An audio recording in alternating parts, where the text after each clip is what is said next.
Hello friends, नमस्कार।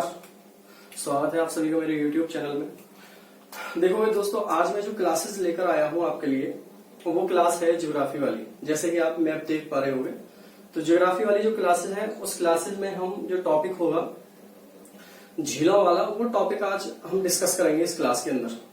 तो जितने भी दोस्त, जितने भी फ्रेंड्स आज पहली बार वीडियो से जुड़े हुए हैं, पहली बार चैनल से जुड़े हुए हैं, चैनल को सब्सक्राइब कर लो, जिससे कि आने वाली जितनी भी वीडियोस हैं आपको वो सारी वीडियोस मिलती रहें। क्योंकि मैं डेली आपको करंट अफेयर्स करा रहा हूँ जो आपके एग्जाम के लिए काफी इंपॉर्टेंट होते हैं। इसके अलावा पॉलिटी की काफी सारी वीडियोस मैं दे चुका हूँ, काफी इंपॉर्टेंट वीडियोस भी हैं, भाई सभी देखा करो। और सबसे इंपॉर्टेंट बात कि वीडियो को यार पूरा देखो। देखो, ये आप अधूरा सा देख के छोड़ देते हो ना वीडियो, ये आपके किसी मतलब की नहीं है, ठीक है ना। इससे आपको कोई नॉलेज गेन नहीं होने वाली है। तो वीडियो को पूरा देखो, ठीक। और ज्यादा से ज्यादा शेयर भी करते रहो, जोड़ते रहो लोगों को। जितने ज्यादा लोग जोड़ोगे मैं उतना ही ज्यादा आपके लिए क्लासेस भी लाता रहूंगा। आपका भी बेनिफिट, मेरा भी उसमें थोड़ा सा ये है कि मुझे भी अच्छा लगता है। काफी सारे लोग होते हैं, मुझे भी लगता है कि हाँ, एक जिम्मेदारी है मेरे ऊपर पढ़ाने के लिए। तो जितना भी हो सके ज्यादा से ज्यादा देखो वीडियो को, ज्यादा से ज्यादा शेयर करो। कुछ नहीं जाता है, बस एक क्लिक करके शेयर करनी होती है। चलो शुरुआत करते हैं आज के टॉपिक की। जो टॉपिक है हमारा लेक वाला है। जैसे कि देखोगे, इस लेक वाले टॉपिक के अंदर मैंने अभी पूरी लेक नहीं बनाई है। यहाँ पर कुछ पार्ट्स को मैंने अभी कवर किया है इस वीडियो में, बाकी बचा हुआ पार्ट है। जैसे कि ये वाला पोर्शन बच जाएगा और ये वाला पोर्शन बच जाएगा, इसको मैं दूसरी वीडियो में कवर करूंगा, ठीक है। छोटी छोटी वीडियोस मैं दे रहा हूं आपके लिए, आधा घंटे की। तो आधा घंटे की वीडियो लगभग ये हो जाए, जितनी भी देर की हो जाए। तो सबसे पहले इस वीडियो में हमें डिस्कस क्या करना है वो इम्पोर्टेंट है। जैसे हम लेक वाला टॉपिक यहाँ पर पढ़ना शुरू कर रहे हैं, लेक वाले टॉपिक को हम डिस्कस कर रहे हैं। तो इस लेक वाले टॉपिक के अंदर सबसे पहले इंपॉर्टेंट ये होता है कि जो झीलें होती हैं वो टाइप्स कितने हैं झील के प्रकार क्या है। या पहला क्वेश्चन ये ही हो सकता है आपके लिए कि झील किसे कहा जाता है, झील किसे कहते हैं। तो ये एक इंपॉर्टेंट क्वेश्चन यहाँ पर हो जाता है। तो सारे पॉइंट्स को मैं यहाँ पर छोटी छोटी सी बातों में डिस्कस करूंगा। तो आप लोग इसको नोट भी कर लोगे, स्क्रीनशॉट भी ले लोगे बाद में, जब मैं सारी चीजों को आपको समझा दूंगा। तो देखोगे आज के टॉपिक में कि सबसे पहले हम बात करें कि लेक कहते किसको हैं। देखो, मैं हमेशा से जब ज्योग्राफी पढ़ाता हूँ शुरुआत से, तो ये सारी चीजों को मैं पहले ही पढ़ा चुका होता हूँ कि लेक क्या होता है, पेनिनसुलर किसको कहते हैं, या आइलैंड्स किसको कहते हैं, या गल्फ किसको कहते हैं। अगर आप मेरी वीडियो शुरू से देखोगे ज्योग्राफी की, तो आपको ये सारी चीजों को पढ़ने की दोबारा जरूरत नहीं पड़ेगी और ना ही आपको इन सारी टॉपिक्स में कोई दिक्कत होने वाली है। तो लेक किसको कहते हैं कि जमीन ऐसा भाग, देखोगे, एक ऐसा क्षेत्र जमीन का जिसने चारों तरफ से पानी को घेरे हुआ हो। देखो मैं क्या बोल रहा हूं कि जमीन का ऐसा क्षेत्र जिसने चारों ओर से पानी को घेरे हुआ हो, ऐसे क्षेत्र को हम क्या बोलते हैं दोस्तों, लेक बोलते हैं।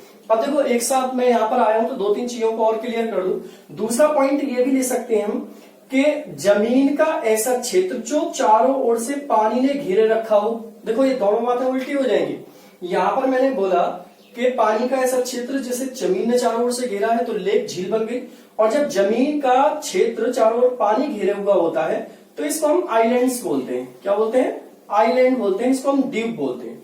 तो ये वाला जो डिफरेंस है, ये समझने वाला डिफरेंस है। अब दूसरी बात इसमें आती है कि टाइप्स ऑफ लेक कौन कौन से होते हैं। तो इस बात को भी हम क्लियर कर लेंगे कि टाइप्स ऑफ लेक कौन कौन से हैं। तो पहले, सबसे पहला हम जो टाइप पढ़ेंगे लेक में, वो होगा दोस्तों जिसको बोलते हैं हम लेगून झीलें।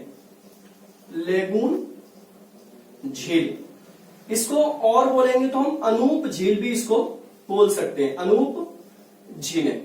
तो ये लेगून झीलें और अनूप झीलें कौन सी हैं और भारत में ये झीलें कहां पर हैं, ये बहुत इंपॉर्टेंट टॉपिक रहेगा। जितना भी टॉपिक है बहुत इंपॉर्टेंट है, क्वेश्चंस तो आते ही हैं। तो वीडियो को सभी लाइक कर दो और ज्यादा से ज्यादा शेयर जरूर करते रहना। तो देखोगे, लेगून झीलें उनको बोलते हैं जो झीलें, देखोगे जैसे ये ज्यादातर जो लेगून झीलें होती है तटीय एरिया पर मिलेंगी। जैसे मान लो, जैसे ये आपका तट है, ये क्या है, भारत में है, ये पानी वाली जो सीमा है तट है। और मान लो यहां पर कोई लेगून झील है, तो लेगून झील क्या होगी कि ऐसी झील जिसका पानी समुद्र के पानी को टच करे। देखो ध्यान से सुनना, बहुत सिंपल लैंग्वेज में बता रहा हूं मैं।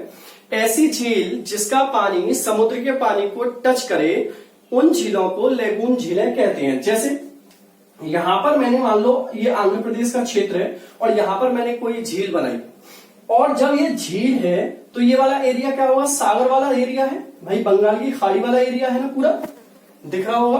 तो यहां पर जो पानी है इस झील के अंदर, ये पानी किसको टच कर रहा है दोस्तों, सागर के पानी को टच कर रहा है। तो जब भी कभी ऐसा हो कि सागर का पानी, झील का पानी सागर के पानी से टच हो जाए, तो ऐसी झीलों को हम क्या बोलते हैं दोस्तों, लेगून झीलें बोलते हैं।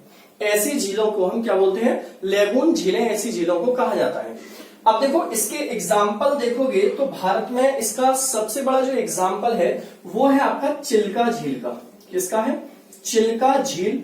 ये क्या है, आपकी लेगून झील का उदाहरण है।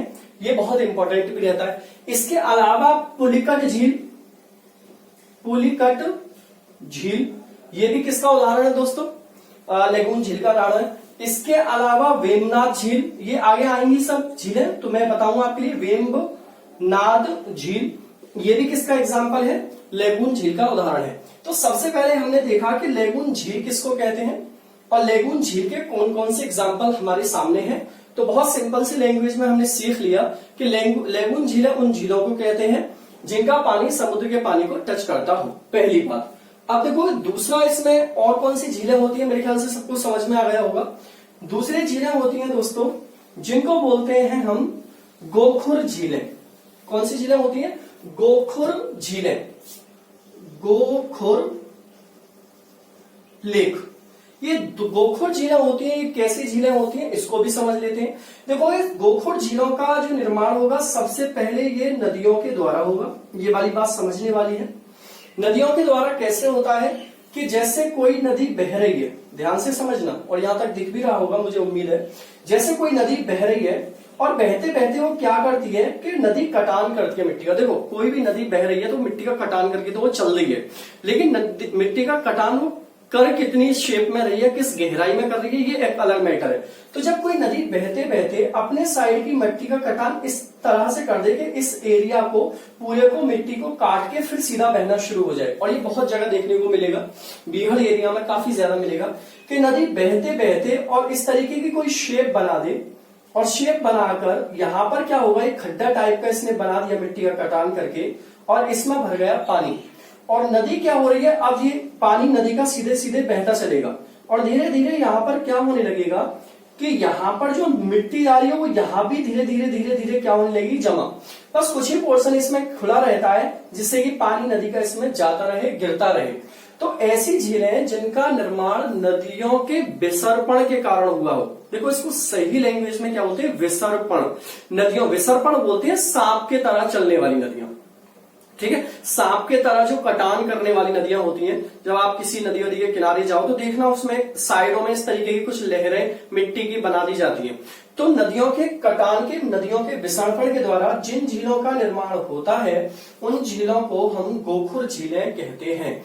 अब भारत में जो गोखुर झीलों का हिसाब किताब है वो कहां पर है, एक तो ब्रह्मपुत्र नदी के द्वारा गोखुर झीलें बनी है, और गंगा नदी के द्वारा भी गोखुर झीलों का निर्माण हुआ है। ब्रह्मपुत्र और गंगा नदी के द्वारा भी गोखुर झीलों का निर्माण भारत के अंदर हुआ है। या एक ऐसे भी कह सकते हो कि बुलर झील का निर्माण किससे हुआ है, झेलम नदी से हुआ है। किससे होता है, झेलम नदी का पानी बुलर झील के अंदर जाता है, तो आप उसका भी इसमें एग्जाम्पल एक सेट कर सकते हो। तो दो टाइप मैंने बताया भी आपको, एक तो लेगून झील, अनूप झीलें किसको बोलते हैं, दूसरा गोखुर झीलें किससे बोलते हैं। तीसरा टाइप इसमें लेते हैं हम दोस्तों कि टेक्टोनिक झीलें किनको बोलते हैं। तो टेक्टोनिक झीलें दोस्तों उनको कहा जाता है जो झीलें पृथ्वी की जो भूपरपटी है, जो पपड़ी है, जैसे ये पृथ्वी है, ये मान लो इस तरीके की मैं शेप बना रहा हूं, पृथ्वी है, और ये क्या है, पपड़ी है पृथ्वी की। जब किसी भाग में ये पपड़ी नीचे को धस जाए, ध्यान से सुनना, ये पपड़ी नीचे को धस जाए फोर्स के कारण, और इस धसे हुए भाग में क्या भर जाए, पानी भर जाए, तो ऐसी हम झीलों को कौन सी झीलें बोलते हैं दोस्तों, टेक्टोनिक झीलें बोलते हैं। जो भूपरपटी है उसमें कोई नीचे घुस जाए पोर्शन और उसमें पानी भर जाए, तो ऐसी झीलों को हम कौन सी झीलें बोलेंगे, ऐसी झीलों को हम टेक्टोनिक झीलें कहते हैं। और हिमालय की जो झीलें हैं ना वो ज्यादातर ऐसी ही झीलें हैं। हिमालय की जो झीलें हैं वो ऐसी ही झीलों का एग्जाम्पल ली जाती हैं। उत्तराखंड में भी हैं, आपके हिमाचल प्रदेश में भी हैं और जम्मू कश्मीर के अंदर भी ये झीलें आपको देखने को मिलेंगी। इसके अलावा और कौन सी झीलें होती है टेक्टोनिक झीलों के अलावा? इसके अलावा झीलें बनती हैं ज्वालामुखी से दोस्तों, ज्वालामुखी से। ठीक है, अब ज्वालामुखी से जो झीलें बनती हैं उनका क्या है देखोगे। ज्वालामुखी में क्या होगा कि जब ज्वालामुखी का उद्गार होता है, ये ज्वालामुखी में पूरा टॉपिक पढ़ाएंगे तभी क्लियर करेंगे। तो ज्वालामुखी का जब उद्गार होता है, ये मान लो पृथ्वी का शेप है और ज्वालामुखी का उद्गार हुआ, वो इस हिस्से से ज्वालामुखी निकल के गई, तो ज्वालामुखी जिस पॉइंट से निकलेगी उस पॉइंट पर खड्डा बना देगी, काफी गहरा खड्डा बना देगी। और उसी खड्डे में क्या होगा, या तो बारिश का पानी आ जाएगा या धीरे धीरे कोई तालाब वगैरह, नदी वगैरह या किसी तरीके से कोई बाढ़ वगैरह आती है उसका पानी भर जाएगा, या फिर बारिश का पानी इसमें जब भर जाएगा तो इससे जो झील का निर्माण होगा उसे बोलेंगे हम ज्वालामुखी झीलें। अब देखो ज्वालामुखी झील का जो एग्जाम्पल है भारत में वो है लोनार झील। कौन सी है? लोनार झील। अब ये लोनार झील कहां पर है? ये है दोस्तों महाराष्ट्र के अंदर। महाराष्ट्र की लोनार झील ज्वालामुखी झील का एग्जाम्पल है। तो ज्वालामुखी कैसे निकलता है कि ज्वालामुखी जो नीचे दबाव होता है उसके मैग्मा जब निकलता है बाहर को और वो लावा के रूप में बाहर को निकल आता है तो वहां पर होल बनाती है जहां से निकलती है खड्डा, उसी खड्डे में बारिश का पानी भर जाएगा और उसी से ज्वालामुखी झील का निर्माण होगा। एग्जाम्पल है इसका लोनार झील महाराष्ट्र की। तो एक ज्वालामुखी हो जाता है। और कौन सी झीलें होती हैं इसके अलावा? और होती है दोस्तों जिसको बोलते हैं हम वायु से निर्मित झील। वायु से निर्मित झील, देखो सारे पॉइंट्स को डिस्कस मैं कर रहा हूं आपसे, आप नोट जरूर कर लेना। वायु से निर्मित झील। अब देखो वायु से जो निर्मित झील होंगी, बिल्कुल बहुत कॉमन सेंस वाली चीज है ये कि वायु से निर्मित झीलें वहीं पर बनेंगी जहां पर रेत होगा। देखो जैसे हम जिस एरिया में रह रहे हैं, जैसे स्पेशली हम अलीगढ़ वाले या आप दिल्ली वाले एरिया में, तो यहाँ पर वायु से निर्मित झीलें नहीं बन सकती हैं क्योंकि यहाँ की मिट्टी जलोढ़ टाइप की मिट्टी है। वायु से निर्मित झीलें वहीं बनेंगी जहां पर रेतीली मिट्टी हो। जैसे एग्जांपल भारत में कहां पर हो सकती हैं?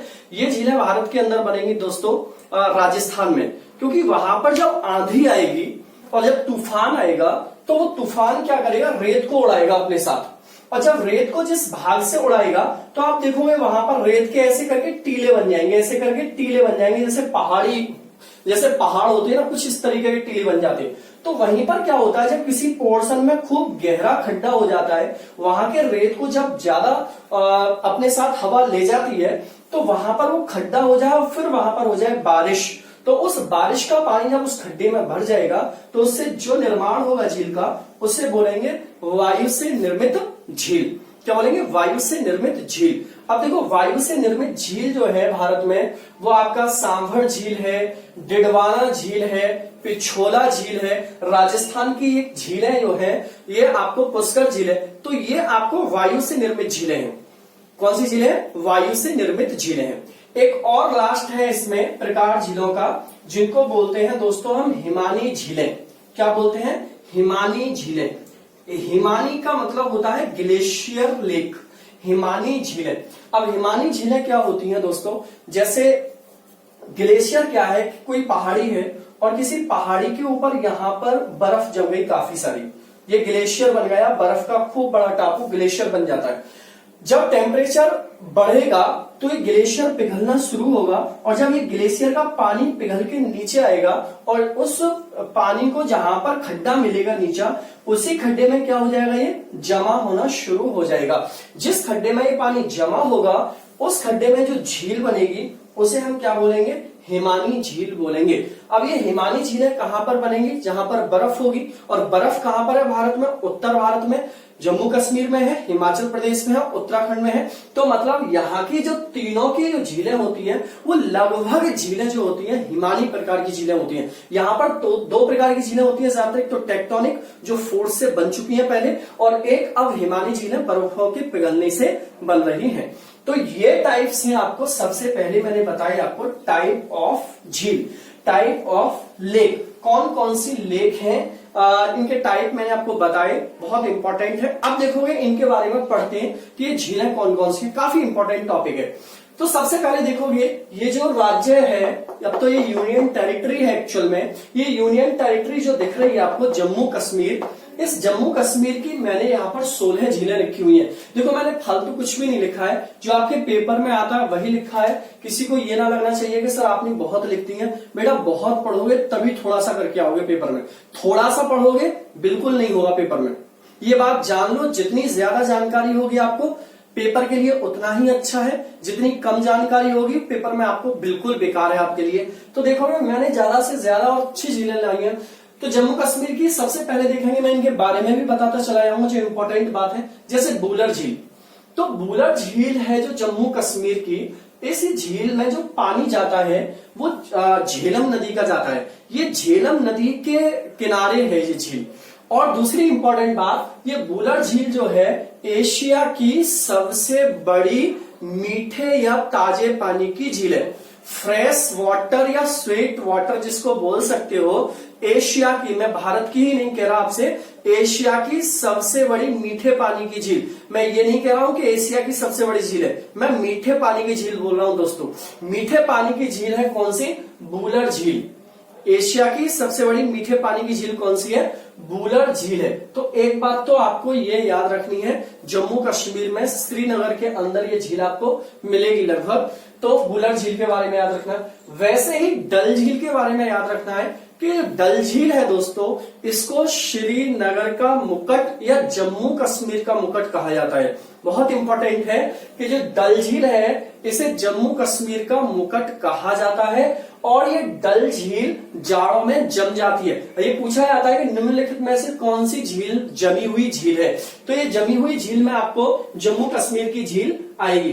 तो याद रखना, जम्मू कश्मीर की जो झील है इसे जमी हुई झील कहा जाता है। इसके अलावा देखोगे जिन झीलों के बारे में कुछ नहीं बताना, उनके नाम में पढ़ दूंगा बस। जैसे कौसरनाग झील है, ये भी याद करनी है आपको। शेषनाग, वेरीनाग झील है। शेषनाग और वेरीनाग जो है ओरिजिन है झेलम नदी का। झेलम नदी का जो ओरिजिन है, जहां से झेलम नदी निकलती है, वो शेषनाग वेरीनाग झील है। अनंतनाग झील है। तो एक बात यहां पर क्लियर कर लेनी है कि जहां भी आपको पीछे नाग लिखा मिले, क्या लिखा मिले? नाग लिखा मिले, वहां पर समझ लेना कि वो झील कहाँ की है? जम्मू कश्मीर की है। ठीक है। इसके अलावा तरसर झील जो है, ये 6 नंबर पर तरसर झील है। मेरे ख्याल से क्लियर दिख रहा होगा आपको वीडियो में। ये तरसर झील की जो आकृति है बादाम के सेब की है। बादाम के सेब की, आलमंड्स जिसको बोलते हैं हम, मैं वीडियो एक बार चेक कर लेता हूं कि बादाम के, मक्खी बहुत दिख रही होंगी वीडियो में भाई, थोड़ा सा एडजस्ट कर लेना। तरसर जो झील है ये बादाम की शेप की झील इसको बोला जाता है। ये 7वीं झील जो दिख रही है आपको, ये निगिन झील जिसको बोलते हैं हम, कौन सी है? निगिन झील। कहीं कहीं आपको ये नागिन भी लिखा मिलेगा, निगिन की जगह पर आपको नागिन भी लिखा मिल सकता है। तो ये 7वीं झील है, ये निगिन झील है। इसके अलावा जो गंगावल झील है दोस्तों, ये गंगावल झील फेमस है मछलियों की प्रजाति के लिए। मछलियों की प्रजाति के लिए कौन सी झील फेमस है? गंगावल झील फेमस है, इसको भी लिख लोगे। इसके अलावा आपको मानसवल जो झील है, ये भारत की सबसे गहरी झील है। मानसवल जो झील है ये भारत की सबसे गहरी झील है। लगभग 13 मीटर की इसकी गहराई है, या फीट में जाओगे तो 43 फीट की इसकी गहराई है। तो मैं क्या कह रहा हूं कि देखो, गंगावल झील मछलियों की प्रजाति और मानसवल झील भारत की सबसे गहरी झील है। और ये मानसर जो झील है दोस्तों, ये मानसर झील आपको पड़ती है NH1 के पास। इसमें एक झील है जिसे सुरिनसर झील बोलते हैं। देखो मैं लिख देता हूं कुछ पॉइंट। जैसे इसमें एक झील और है जिसको बोलते हैं सुरिनसर झील, ठीक है। और ये NH1 के पास आपको झील देखने को मिलेगी, ठीक है। इसके अलावा देखोगे यहां पर दिख रहा है आपको किशनसर झील। किशनसर भी बहुत इंपॉर्टेंट झील है। ये इंपॉर्टेंट इसलिए है कि किशनसर जो झील है, इसके पानी का जो कलर है दोस्तों, ये कलर डिपेंड करता है आकाश के कलर पर। आकाश के कलर पर इस झील का कलर डिपेंड करता है। देखो जैसे आकाश का कलर नीला होता है तो उस टाइम पर ये नीली, लेकिन सुबह जब सूरज निकलता है तो थोड़ी लाल रोशनी, तो इसका पानी ऐसा ही होने लगता है। शाम को ढलता है तो फिर इसका कलर चेंज होता है। तो किशन सागर जो झील है डिपेंड ऑन स्काई, आकाश के ऊपर डिपेंड करती है, उसके कलर के ऊपर डिपेंड करती है। ये है आपका गदासर, इसे कहीं कहीं गार्ड सागर भी लिखा हुआ है, तो गदासर झील है ये वाली, ठीक है। ये है दोस्तों होकारसर झील। कौन सी है? होकारसर झील। इसे लंगर झील भी कहते हैं। होकारसर झील को लंगर झील भी कहते हैं, इसको भी लिख लेना। इसे लंगर झील भी कहते हैं, होकारसर झील को। और ये प्रवासी पक्षियों के लिए फेमस है। किसके लिए फेमस है? प्रवासी पक्षियों के लिए ये फेमस है झील। इसके अलावा है यहाँ पर नंदकोल झील। इसके अलावा देखोगे पोगांग शो, ये भी कई बार पेपर में पूछी जा चुकी है। पोगांग शो लेक है, ये लगभग लद्दाख वाले क्षेत्र में है, और इसी को आप देखोगे, इसी के पास अभी चीन सीमा विवाद भी है, तो इसे याद कर लेना, पोगांग शो लेक। एंकर झील, ठीक है। तो ये 16 झील आपको कहां पर याद रखनी है दोस्तों? ये 16 झील आपको जम्मू कश्मीर के अंदर याद रखनी है, ठीक है भाई। कौन सी 16 झीलें ये जम्मू कश्मीर में। इसके अलावा पढ़े हम हिमाचल प्रदेश की झीलें। तो हिमाचल प्रदेश में सबसे पहले आपको दिख रहा है चंद्रताल झील। जो चंद्रताल झील है, इसके बारे में कुछ इस तरीके की मिथ्या बना हुआ है। मिथ्या वो बोलते हैं जो हम अपने आप से कुछ चीजों को मान लेते हैं कि इसमें देवता आकर मतलब स्नान करते हैं, तो इसको चंद्रताल झील इसलिए कहा जाता है। देखो इसके अलावा जो देखो रेणुका झील है, ये सबसे हिमाचल प्रदेश की सबसे बड़ी झील है। रेणुका झील हिमाचल प्रदेश की सबसे बड़ी झील है, ये भी याद रखना है। और जो सूरजताल झील है, ये तीसरी सबसे ऊंची झील है। देखोगे ये सबसे बड़ी झील है रेणुका झील, और सूरजताल जो झील है ये तीसरी सबसे ऊंची झील है भारत की। सूरजताल तीसरी सबसे ऊंची झील है। रेणुका हिमाचल प्रदेश की सबसे बड़ी झील है। और चंद्रताल में मतलब जैसे देवता, इसमें देवता ना मान के परी मान लेना कि यहाँ पर रात को परियां आती हैं। चंद्रताल पे रात को परियां आती हैं। अब कोई देखने मत चला जाना जिसको कोई परी ना मिल रही हो यहाँ पर, ठीक है। यहाँ ना मिल रही तो चलो रात को वहां पर चले, यहाँ परी परी मिल जाएगी हमारे लिए। बेटा परी ना है यहाँ, ऐसा ना हो परी के चक्कर में कोई परा मिल जाए और गड़बड़ हो जाए फिर कुछ आपके साथ, ठीक है। इससे देखो 5वें नंबर पे है भृगु झील। भृगु झील एक्चुअल में 6 महीने जमी रहती है। ये मई से अक्टूबर के महीने में ये यहाँ पर नहीं जमती है, बाकी ये 6 महीने जमी रहती है भृगु झील। लास्ट देखोगे 6ठे नंबर पे है खजियार झील। कौन सी है? खजियार। तो ये हो जाती है आपके लिए हिमाचल प्रदेश की झीलें हो जाती हैं, तो नोट कर लोगे हिमाचल प्रदेश की। इसके बाद है देखोगे दोस्तों उत्तराखंड की झीलें। तो उत्तराखंड की झीलों में सबसे पहले देखेंगे हम देवरिया झील। देवरिया झील बहुत इंपॉर्टेंट है, इसे प्राकृतिक खजाने के लिए भी काफी इंपॉर्टेंट है ये देवरिया झील, प्राकृतिक खजाने के लिए। इसका देखो पुराणों में इंद्र सागर इसका नाम दिया माना जाता है, ठीक है। केदारताल ये भी इंपॉर्टेंट झील है, केदारताल के बारे में भी पढ़ लेना।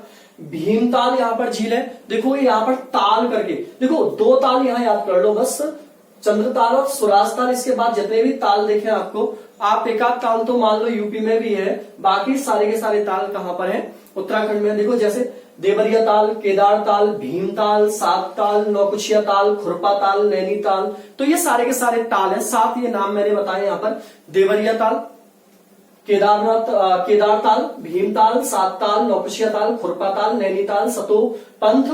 इसके अलावा देखो सतोपंथ, रूपकुंड और हेमकुट।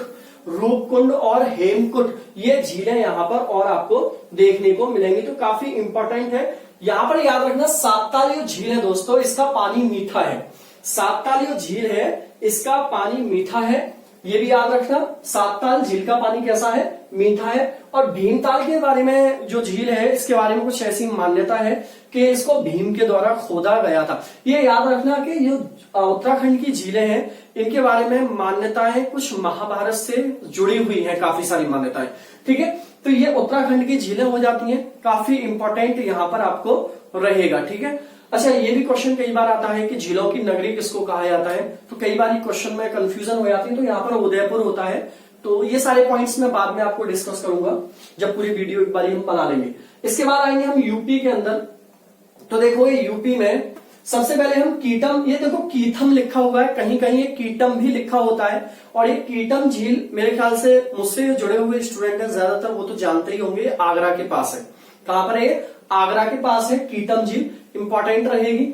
इसके अलावा देखो सुरहा ताल। कौन सी झील है? सुरहा ताल है। और ये शेखावत झील किस किसने देखी है कमेंट में मुझे बताना। यस सर मैंने देखी है, क्योंकि शेखावत झील कहां पर है? अलीगढ़ में है। और ये डाइवर्सिटी के लिए फेमस है। ठीक है, किसके लिए? डाइवर्सिटी के लिए, बायोलॉजिकल डाइवर्सिटी के लिए, जैव विविधता जिसको आप बोल सकते हो, जैव विविधता के लिए समृद्ध है शेखावत झील। शेखा झील बोलते हैं वैसे एक्चुअल में यहाँ पर। इसके अलावा यहाँ पर है मोती झील और रामगढ़ ताल। मोती झील और रामगढ़ ताल 2 और यूपी के अंदर मैंने झीलें बनाई हैं। यहाँ पर शेखावत अलीगढ़ में है, ये याद रखना। मोती झील आपको कानपुर में देखने के लिए मिलेगी। कहां पर है? कानपुर में देखने के लिए मोती झील मिलेगी। चलो भाई, इसके अलावा देखेंगे हम बिहार की झीलें। तो बिहार में एक झील है सबसे पहले यहाँ पर, देखो ये वाला पोर्शन है बिहार है, कांवड़ झील। कांवड़ जो झील है दोस्तों, ये कांवड़ झील ये भारत की सबसे बड़ी गोखुर झील है। और ये भारत की ही नहीं, एशिया की। मैं गोखुर झील बोल रहा हूं, ये ध्यान रखना। ये सबसे बड़ी गोखुर झील है कांवड़ झील। इसके अलावा 2 झील का नाम और याद रखोगे बिहार में, कुशेश्वर झील और घोंगा झील। कुशेश्वर झील और घोंगा झील, इन 2 झीलों के नाम भी आपको याद रखने हैं बिहार के अंदर। इसके अलावा आ जाओगे आप कहां पर? वेस्ट बंगाल में। तो वेस्ट बंगाल की जो झीलें हैं उनके नाम बस एक बार आपको पढ़ लेने हैं ऐसी। रविंद्र सरोवर, मिरिक झील, संतरागाछी झील और सॉल्ट झील। मैं रिपीट कर रहा हूं, रविंद्र सरोवर, मिरिक झील, संतरागाछी झील और सॉल्ट झील, ये वेस्ट बंगाल की झीलें आपको देखने को मिलेंगी। इसके अलावा देखोगे हम आते हैं राजस्थान में। राजस्थान में जैसे मैंने आपको कई सारी चीजें बताई थी कि राजस्थान की जो झीलें हैं वो ज्यादातर हवा से निर्मित झीलें हैं। हवा से जो आपका रेत में गड्ढा हो गए हैं उनकी झीलों का निर्माण यहाँ पर हो जाता है। तो यहाँ पर देखोगे जैसे यहाँ पर पिछौला झील है, बहुत इंपॉर्टेंट है। राजसमंद झील है, ये भी इंपॉर्टेंट है। जयसमंद झील है, इसका पानी मीठा है। देखो ये बहुत इंपॉर्टेंट है कि राजस्थान में किसी झील का पानी मीठा है, ये अपने आप में काफी इंपॉर्टेंट हो जाता है। तो जयसमंद जो झील है इसका पानी कैसा है दोस्तों? मीठा पानी है, ये याद रख लेना है आपके लिए। इसके अलावा देखोगे यहाँ पर डिडवाना झील है, इसके बारे में भी याद रखना है। निक्की झील है यहाँ पर, जो राजस्थान की सबसे बड़ी झील है। निक्की झील राजस्थान की सबसे बड़ी झील है। फतेह सागर झील है। पुष्कर झील इसलिए भी फेमस है, यहाँ पर पुष्कर का मेला भी लगता है, अजमेर के अंदर है, यह आपके लिए बहुत इंपॉर्टेंट है। अना सागर झील है। लोणकरण सागर झील है। लोणकरण सागर झील है। सांभर झील, very very most important sambar झील दोस्तों, क्योंकि सांभर झील जो है ये भारत की सबसे ज्यादा खारे पानी की झील है। इंपॉर्टेंट रहेगा कि खारे पानी, सबसे ज्यादा खारा पानी किसमें मिलता है? खारे पानी की सबसे ज्यादा झील। देखो 2 तरीके से क्वेश्चन आता है खारे पानी से रिलेटेड। एक तो क्वेश्चन पूछेगा आपसे कि भारत में सबसे बड़ी खारे पानी की झील कौन सी है? बड़ी। जब आपसे ये पूछेगा सबसे बड़ी खारे पानी की झील कौन सी है, तब आप आंसर दोगे यहाँ पर चिल्का झील। लेकिन आपसे ये पूछे क्वेश्चन में कि सबसे ज्यादा खारा पानी किस झील का है, तब दोस्तों आंसर क्या देना है आपके लिए? सांभर झील आपको आंसर देना है, तो याद रख लेना है। फिर इसके अलावा आपको झील पढ़नी है कौन सी? कोलायत झील। ये कहां पर है?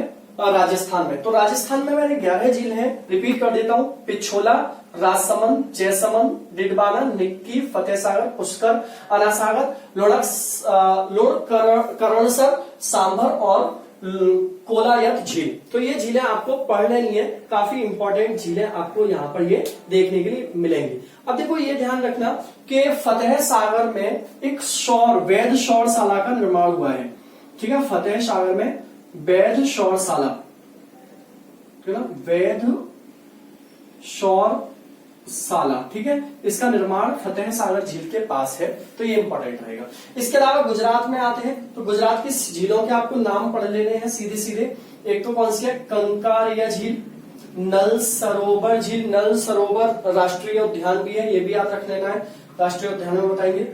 नारायण सरोवर झील, सुर सागर झील, थोल सागर झील, लखोटा झील और सरदार सरोवर झील। तो यहाँ पर 8 झीलें आपको गुजरात के अंदर पढ़नी है। फिर इसके अलावा लास्ट में हम पढ़ेंगे कहां पर? मध्य प्रदेश की झीलें। तो मध्य प्रदेश में देखोगे भोजताल, ठीक है, भोजताल, ये राजा भोज के द्वारा बनवाई गई थी और राजा भोजपाल के द्वारा ही भोपाल शहर की स्थापना कराई गई थी। ये भी इंपॉर्टेंट रहेगा, ठीक है। इसे ऊपरी झील भी कहा जाता है, ठीक है ना। परमार राजा थे, राजा भोज, उनके द्वारा ये झील बनवाई गई थी और इसे ऊपरी झील के नाम से भी जाना जाता है। इसके अलावा है साख्य सागर झील, इसके अलावा तवा जलाशय और छोटा तालाब, ये झीलें आपको मध्य प्रदेश में याद रखनी है। तो मेरे ख्याल से बहुत इंपॉर्टेंट है, झीलों के टाइप्स हैं, झीलों के नाम हैं। एक दो बार वीडियो को पढ़ोगे, ध्यान से सुनोगे, सारी झीलें याद हो जाएंगी। बहुत तरीके से मैंने लिखी हुई है, बाकी बची हुई है देखो महाराष्ट्र, आंध्र प्रदेश, तमिलनाडु, कर्नाटक, केरल और ये आपकी इधर वाले राज्यों की। तो ये अगली एक वीडियो में मैं पूरा कंप्लीट कर दूंगा। तो अब तो वीडियो आपको लगभग मैं दे ही रहा हूं, डेली सी वीडियो, तो अब आपको परेशान होने की जरूरत नहीं है। हिस्ट्री की बोल रहे काफी बच्चे की हिस्ट्री की वीडियो कब आएगी, तो मेरे ख्याल से कल या परसों को हिस्ट्री की वीडियो भी अपलोड हो जाएगी। तो मेरे ख्याल से समझ में आया होगा आपको ये टॉपिक, तो जल्दी से बताओगे। सबसे पहले तो शेखावत झील किस किसने, कौन कौन गया, किस किसने देखी है, तो सबसे पहले कमेंट करोगे, वीडियो को शेयर करोगे ज्यादा से ज्यादा, ठीक है। चलो मैं लेता हूं आपसे विदा, tata bye bye and take care.